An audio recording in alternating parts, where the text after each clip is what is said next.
Friends, स्वागत है आप सभी का। चलिए दोस्तों, हम आप सभी के लिए लेकर आ चुके हैं अगली मॉक टेस्ट 35 यानी 35।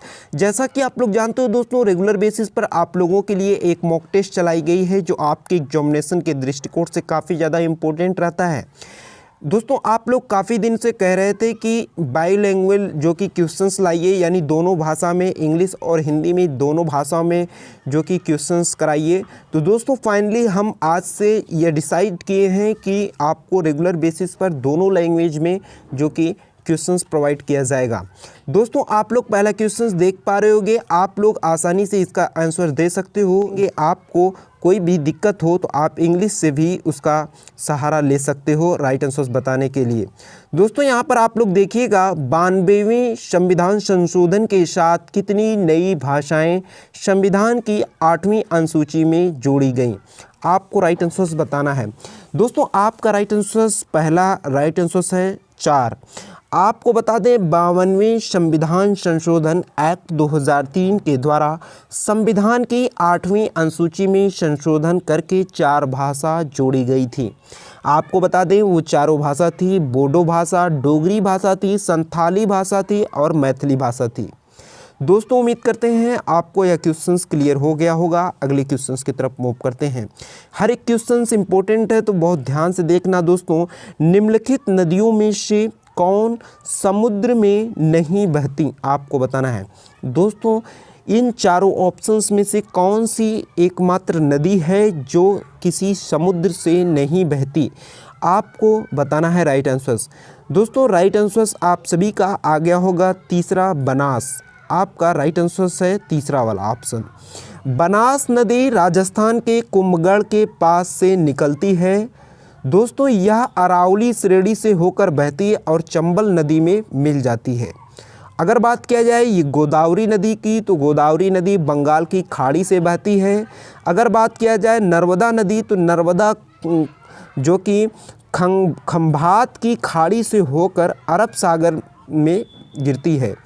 अगर गंगा नदी की बात किया जाए तो दोस्तों गंगा नदी बंगाल की खाड़ी में मिलती है। तो दोस्तों, उम्मीद करते हैं आपका सभी ये चारों ऑप्शंस क्लियर हो गया होगा। अगले क्वेश्चंस की तरफ चलते हैं। क्वेश्चंस, हर एक क्वेश्चंस इंपॉर्टेंट है दोस्तों, ध्यान से देखना। रथ यात्रा यह प्रसिद्ध त्यौहार मनाया जाता है, आपको बताना है। दोस्तों, पहला ही ऑप्शंस राइट आंसर है उड़ीसा में। दोस्तों, बता दें आपको कि रथ यात्रा हिंदुओं का एक प्रमुख त्यौहार है जो भगवान जगन्नाथ से संबंधित है। उड़ीसा में पुरी नामक स्थान पर रथ यात्रा आरंभ की जाती है। दोस्तों, अगले क्वेश्चंस की तरफ मूव करते हैं। उम्मीद करते हैं आपको हर एक क्वेश्चंस क्लियर हो रहा होगा। क्वेश्चंस बहुत ही ध्यान से देखना दोस्तों, इंपॉर्टेंट क्वेश्चंस है। दोस्तों, ये नंबर ऑफ सीक्वेंस पर ध्यान ना देना, because of number of sequence सही नहीं है। दोस्तों, यहाँ पर क्वेश्चंस देखिएगा, निम्न में से कौन पारिस्थितिक तंत्र में अपघटन के रूप में काम करता है। दोस्तों, निम्न में से कौन करता है पारिस्थितिक तंत्र में अपघटन के रूप में। तो अपघटन मतलब यहाँ पर आप लोग इंग्लिश देख लीजिए, डीकम्पोजर की बात की जा रही है। दोस्तों, राइट आंसर्स आप सभी का आ गया होगा। आपको बता दें तीसरा वाला राइट आंसर्स है प्यूट्रेफाई जीवाणु, यानी दोस्तों प्यूट्रीफाइंग बैक्टीरिया जो है यही पारिस्थितिक तंत्र में अपघटन के रूप में काम करता है। राइट आंसर जो कि तीसरा वाला ऑप्शन है। अगला देखना, अगला इंपॉर्टेंट क्वेश्चन है दोस्तों, संयुक्त राष्ट्र ने अंतर्राष्ट्रीय महिला दिवस के अवसर पर वन वुमेन एल्बम जारी किया है। उस एल्बम में भारतीय कलाकार का नाम बताएं। दोस्तों, ये आप लोगों ने सुना ही होगा, संयुक्त राष्ट्र ने अंतर्राष्ट्रीय महिला दिवस के अवसर पर एक वन वुमेन एल्बम जारी किया है। उस एल्बम में भारतीय कलाकार का नाम आपको बताना है। दोस्तों, आपका चौथा वाला ऑप्शन राइट आंसर है अनुष्का शंकर। राइट आंसर आप सभी का चौथा वाला है। आपको बता दें दोस्तों, सुप्रसिद्ध सितार वादक पंडित रविशंकर की पुत्री अनुष्का शंकर को ही चुना, जो कि एक उस भारतीय कलाकार का नाम है। दोस्तों, अगले क्वेश्चंस की तरफ मूव करते हैं। उम्मीद करते हैं हर एक क्वेश्चंस आपका क्लियर हो रहा होगा।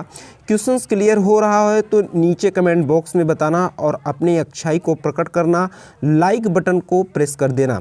दोस्तों, यहाँ पर देखिएगा बताया गया है वंगला त्यौहार भारत के निम्नलिखित में से किस राज्य में मनाया जाता है? तो राइट आंसर आप सभी को फाइंड करना है। आपका राइट आंसर आ गया होगा दोस्तों।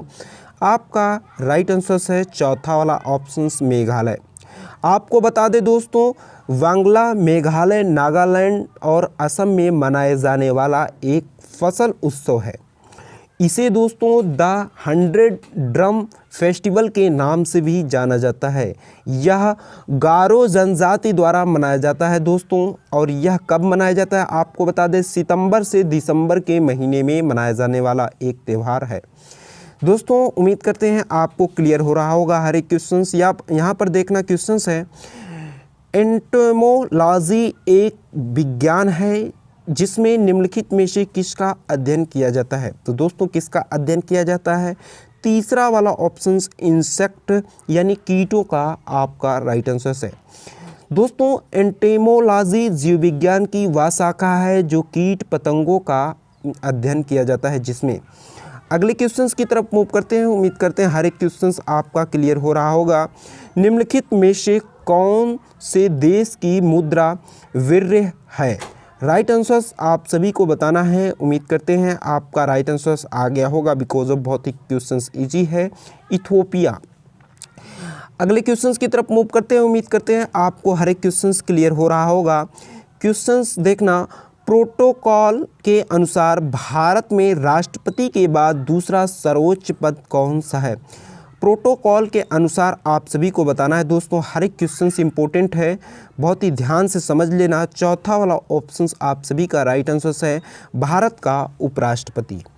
राइट आंसर आप सभी का है दोस्तों चौथा वाला ऑप्शंस। अगले क्वेश्चंस की तरफ मूव करते हैं दोस्तों। अगला देखना, प्रत्येक वर्ष नोबेल पुरस्कार दिए जाते हैं दोस्तों। हर वर्ष नोबेल पुरस्कार कितने क्षेत्र में दिए जाते हैं? क्वेश्चंस का कहने का मतलब है राइट आंसर आप सभी बताना। हर किसी का राइट आंसर आ गया होगा चौथा वाला ऑप्शन 6 दोस्तों। नोबेल पुरस्कार प्रतिवर्ष 6 क्षेत्रों में दिया जाता है। रसायन विज्ञान, अर्थशास्त्र, साहित्य, शांति, भौतिक विज्ञान, शारीरिक विज्ञान और चिकित्सा विज्ञान के क्षेत्र में दिया जाता है। आपको बता दें दोस्तों, चिकित्सा विज्ञान का नोबेल पुरस्कार सर्वप्रथम 1901 में प्रदान किया गया था। अगले क्वेश्चंस की तरफ मूव करते हैं। उम्मीद करते हैं हर एक क्वेश्चंस आपको क्लियर हो रहा होगा। क्वेश्चन देखना, इस्पात के उत्पादन में विश्व में भारत का स्थान है दोस्तों। भारत का स्थान बताना है इस्पात यानी स्टील के प्रोडक्शन में। आपका राइट आंसर आ गया होगा दोस्तों। आपका तीसरा वाला राइट आंसर है 5th यानी 5वां स्थान। अगले क्वेश्चंस की तरफ मूव करते हैं दोस्तों। क्वेश्चंस देखना इंपॉर्टेंट क्वेश्चंस है। बेसल 3 मानदंड क्या है? तो ये बैंकों हेतु वैश्विक पूंजी मानदंड है। Global capital norms for banks.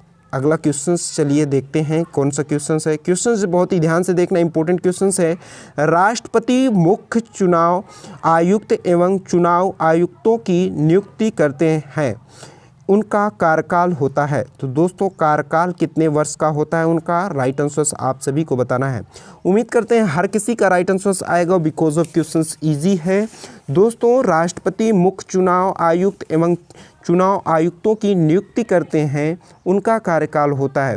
तो दोस्तों उनका कार्यकाल जो कि दूसरा वाला ऑप्शन राइट आंसर है 6 वर्ष या 65 वर्ष की आयु तक, दोनों में से जो पहले हो।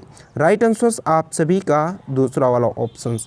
अगले क्वेश्चंस की तरफ चलते हैं। क्वेश्चंस बहुत ही ध्यान से समझ लेना। यह राज्य भारत के कॉफ़ी एवं सिल्क के उत्पादन में 70% का योगदान देता है। इस राज्य का नाम बताएं दोस्तों। कौन सा राज्य है इसमें से? राइट आंसर्स बताइएगा बिकॉज ऑफ क्वेश्चन बहुत ही ईजी है दोस्तों। इसका राइट आंसर 3 वाला ऑप्शन कर्नाटक है। 3 वाला ऑप्शन राइट आंसर है। भारत के कॉफ़ी उत्पादन या सिल्क यानी रेशम का उत्पादन में कर्नाटक राज्य 70% योगदान देता है। इस राज्य को भारत का कॉफ़ी निर्माता के नाम से भी जाना जाता है। उम्मीद करते हैं आपको क्लियर हो गया होगा ये क्वेश्चंस। अगला देखना इंपॉर्टेंट क्वेश्चंस है। एब और फ्लो है दोस्तों क्या है? राइट आंसर्स बताना दोस्तों। ऐसे क्वेश्चंस को पहले आपको चारों ऑप्शंस पढ़ लेना चाहिए, तभी आप आसानी से क्वेश्चंस का राइट आंसर बता पाओगे। तो दोस्तों चारों ऑप्शन देख लीजिएगा एक बार। राइट आंसर क्या है कमेंट बॉक्स में बताइएगा। दोस्तों इसका राइट आंसर चौथा वाला ऑप्शन है नासा का एक गुरुत्व मोपिंग उपग्रह। राइट आंसर आप सभी का चौथा वाला ऑप्शन। अगले क्वेश्चंस की तरफ मूव करते हैं। क्वेश्चंस देखना, विश्व ऑटिज्म चेतना दिवस कब मनाया जाता है आपको बताना है, यानी आपको आत्म विमोह दिवस आप बताना है। दोस्तों राइट आंसर आप सभी का आ गया होगा, पहला वाला ऑप्शन राइट आंसर है 2 अप्रैल। जी हाँ दोस्तों। अगला देखना दोस्तों इम्पोर्टेंट क्वेश्चंस है किसी भी सदन, चाहे वह लोकसभा हो या राज्यसभा, उसमें किसी भी कार्यवाही को संपादित करने के लिए कितने न्यूनतम सदस्यों की जो कि उपस्थिति अनिवार्य है। राइट आंसर आप सभी को बताना है। दोस्तों अगर कोई भी कंफ्यूजिंग होगा, इंग्लिश भी एक बार आप लोग देख लीजिएगा, आसानी से आप लोग राइट आंसर बता सकते हो, बिकॉज ऑफ क्वेश्चंस इजी है। चौथा वाला ऑप्शन राइट आंसर है सदन के कुल सदस्य की संख्या जो कि संख्या का 1/10 होना चाहिए। दोस्तों यानी 1/10 का होना चाहिए। सदन के कुल सदस्यों की संख्या का 1/10 होना चाहिए। उम्मीद करते हैं आपको क्लियर हो गया होगा। अगला क्वेश्चन देखना दोस्तों, क्वेश्चंस मोस्ट इम्पोर्टेंट है, बिकॉज ऑफ ये क्वेश्चंस काफ़ी बार परीक्षा में पूछ लिया जाता है। दोस्तों किसी पेड़ की शाखा को जोर से हिलाने पर पत्तियां गिरती हैं, इस घटना की व्याख्या होती है गति के। दोस्तों गति के कौन से नियम से व्याख्या की जाती है इस घटना की? दोस्तों राइट आंसर आप सभी को बताना है। इसका चौथा वाला ऑप्शन राइट आंसर है न्यूटन के फर्स्ट लॉ से, न्यूटन के प्रथम नियम से। आपको बता दें न्यूटन के प्रथम नियम क्या है दोस्तों। न्यूटन के प्रथम गति के नियमानुसार प्रत्येक व्यक्ति अपनी अवस्था में स्थिर रहता है या सीधा रेखा में गति करता है, या तो स्थिर रहेगा या सीधी रेखा में गति करेगा, जब तक उस पर कोई दबाव डालकर अन्य दिशा में जाने के लिए विवश ना किया जाए। एक्चुअल में यही जो कि फर्स्ट लॉ है।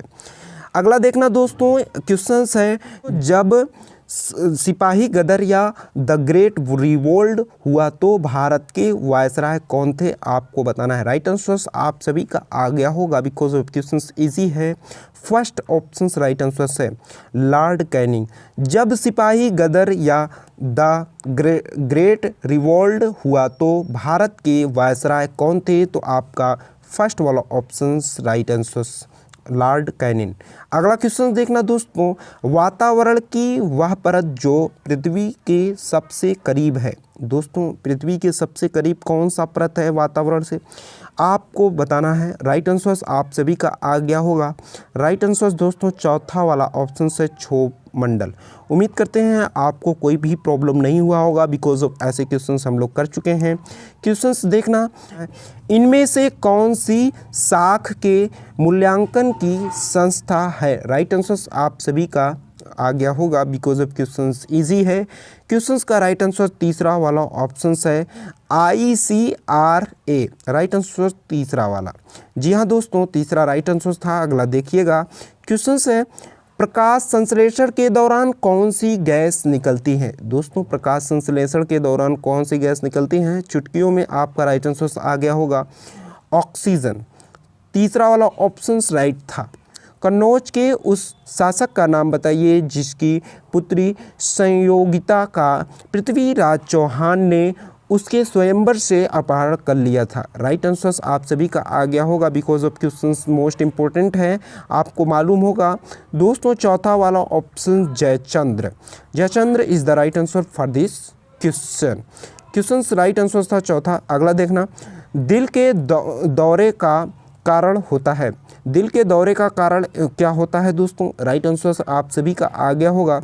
क्वेश्चंस का राइट आंसर तीसरा वाला ऑप्शन हृदय तक रक्त की आपूर्ति की कमी। अगला क्वेश्चन देखना मोस्ट इंपोर्टेंट क्वेश्चंस है। अगला, निम्न में से कौन सा वैश्विक ऊर्जा का दूसरा सबसे बड़ा स्रोत है। राइट आंसर आप सभी का आ गया होगा दोस्तों, तीसरा वाला राइट आंसर है।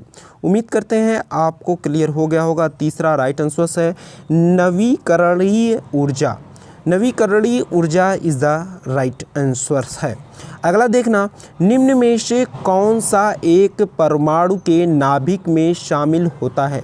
निम्न में से कौन सा एक परमाणु के नाभिक में शामिल होता है? राइट आंसर आप सभी का आ गया होगा क्वेश्चंस का दोस्तों। राइट आंसर पहला वाला ऑप्शन है प्रोटॉन और न्यूट्रॉन। प्रोटॉन और न्यूट्रॉन कीजिएगा, शेयर कीजिएगा और चैनल पे नए हो तो सब्सक्राइब करके बेल आइकन को प्रेस कर लीजिएगा। चलिए फ्रेंड्स, फिर मिलेंगे। Thank you so much.